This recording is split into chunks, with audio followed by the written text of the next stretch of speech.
수저는 어린 시절에 피겨스케이팅 선수였습니다. 하지만 청소년기에 접어들면서 자신이 매번 최고가 될 수 없다는 것을 깨닫자 피겨스케이팅을 포기해버렸고 그 이후로는 타지 않았습니다. 그러다 40살이 된 어느 날 무기력해진 그녀는 자신이 언제 환희에 찼었나를 생각해보다가 수십 년 전 피겨스케이팅을 타던 때가 마지막이었다는 사실을 깨닫습니다. 그래서 그녀는 스케이트를 한 벌 샀고 어린아이들이 논있는 빙상에서 부끄러움을 무릅쓰고 스케이트를 타기 시작했죠.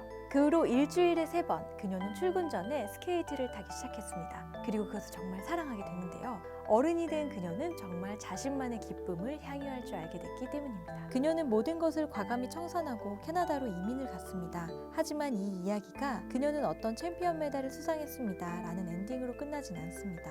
그녀는 여전히 일주일에 며칠을 출근 전 스케이트를 탈 뿐이죠. 이것이 바로 더 행복하고 재미가 넘치는 창조적 삶, 빅매직입니다. 이 책은 먹고 기도하고 사랑하라의 저자 엘리자베스 길버트가 창조적 삶의 비결을 담은 에세이입니다. 누구나 예술이나 창의적인 활동을 꿈꿔봤을 텐데요. 나는 예술과 거리가 멀어 하는 사람도 어느 하나쯤은 취미가 다 있는 것 같습니다.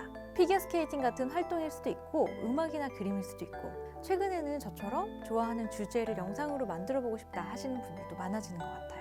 무언가에 팍 꽂혀서 몹시 시작해보고 싶어지는 때가 있죠. 여러분은 이렇게 밤잠 설레는 영감이 찾아왔을 때 어떻게 하시나요? 길버트는 우리에게 몇 가지 선택지가 있다고 얘기하는데요. 첫째, 대부분의 사람들이 그렇듯 여러분도 아니야 라고 대답할 수도 있습니다.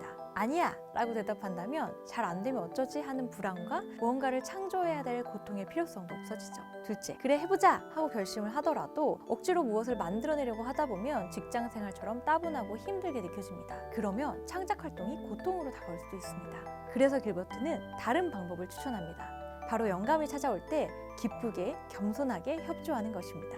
영감을 호들갑이나 공포가 아닌 존경과 기쁨으로 맞이하라는 것이죠. 이렇게 표현하는 것부터가 저자가 참 위트가 있다고 생각하는데요. 그녀는 창조를 위한 영감이 마치 요정처럼 의인화해서 우리에게 불쑥 찾아오는 것이라고 얘기합니다. 인간의 창조성이라는 게 아직 과학으로도 설명되지 않는 고도의 차원이 아닌가 싶은데요.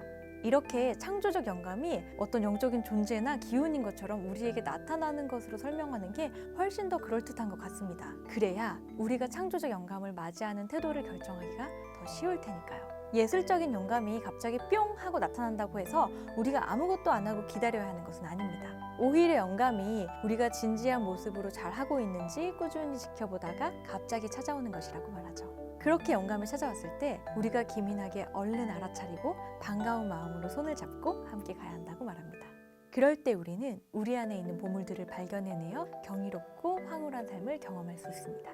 창조적인 영감이 찾아왔을 때 여러분이 부디 그 영감을 놓아주지 않기를 바랍니다. 빅매직입니다.